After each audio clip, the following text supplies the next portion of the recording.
Hello बच्चों, let us read the question. Now today we need to define elastic limit.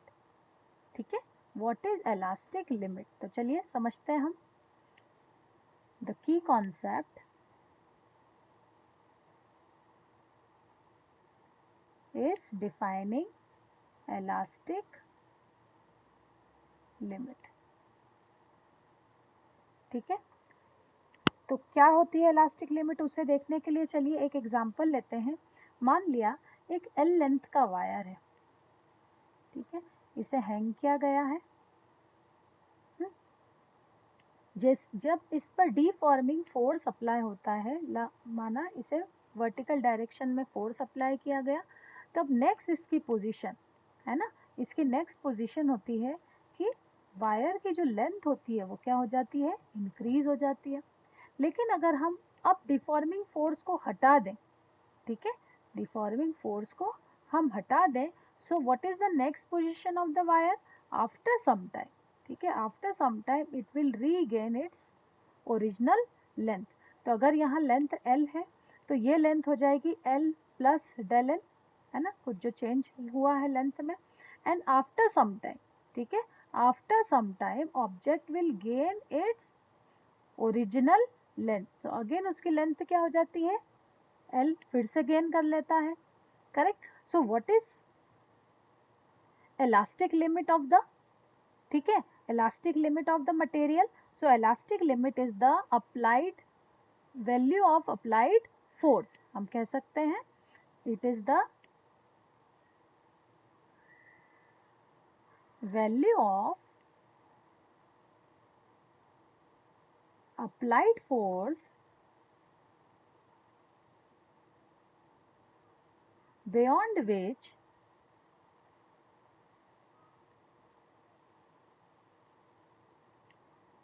beyond which the body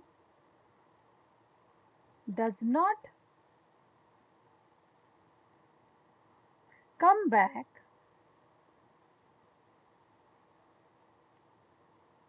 to its original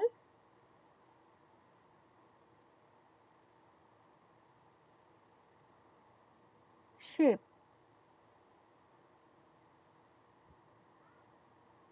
When the applied force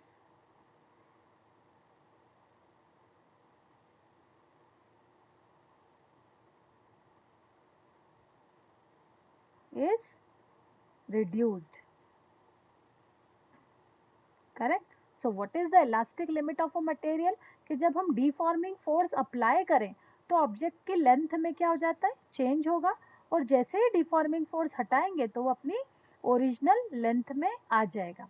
if we are increasing the value of applied force, ठीक है, जैसे जैसे हम F value को बढ़ाते जाते हैं, ठीक है, तो चेंज इन लेंथ में भी इंक्रीज होता जाता है, और जैसे ही हम डिफॉर्मिंग फोर्स को हटाते हैं तो ऑब्जेक्ट अपनी ओरिजिनल लेंथ को गेन कर लेता है. तो अप्लाइड फोर्स की वो लिमिट, ठीक है, अप्लाइड फोर्स की वो लिमिट जिस जहां तक ऑब्जेक्ट अपनी डिफॉर्मेशन को, है ना, अटेन करने के बाद डिफॉर्मिंग फोर्स हटाते से ही अपनी ओरिजिनल लेंथ को फिर से रीगेन कर लेता है, वो उसकी इलास्टिक लिमिट होती है. इस अप्लाइड फोर्स के बियॉन्ड अगर हम फोर्स लगाते हैं तो अब ऑब्जेक्ट जो है जिसमें डिफॉर्मेशन क्रिएट हुआ है ना, उसकी लेंथ में चेंज आ गया है, लेकिन फोर्स को हटाने के बाद में भी वो क्या रहती है, डिफॉर्म्ड ही रहती है. मीन्स उसकी इलास्टिसिटी क्रॉस हो गई है. ठीक है, तो अब हम मान लेते हैं कि ये जो ऑब्जेक्ट है इसकी लेंथ L है. ठीक है, इसमें हमने क्या किया, बियॉन्ड द लिमिट क्या अप्लाई किया, डिफॉर्मिंग फोर्स अप्लाई किया. ठीक है, तो अब क्या हुआ, डिफॉर्मिंग फोर्स के लगाने पर वायर की लेंथ क्या हो गई, इंक्रीज हो गई बियॉन्ड द लिमिट. ठीक है, और अब अगर हमने, है ना, आफ्टर सम टाइम, ठीक है, इसको अगर थोड़ा से टाइम बाद नोटिस किया तो एक वैल्यू जो है एफ की, अगर वैल्यू लिमिट से ज़्यादा है तो कुछ टाइम के बाद भी जब हम नोटिस करेंगे तो ऑब्जेक्ट अपनी ओरिजिनल लेंथ पे नहीं आके क्या होगा, उसी लेंथ पर रहेगा. ठीक है, तो हम क्या कहेंगे कि जो ऑब्जेक्ट है ना, यह वायर है, ये परमानेंटली डिफॉर्म्ड हो गया है, वो हमेशा के लिए उसका शेप जो है वो क्या हो गया है, डिफॉर्म हो गया है. So the value of applied force by which the object can gain again its original value or original shape, this is called the elastic limit of that material. I hope this is clear to you. Thank you.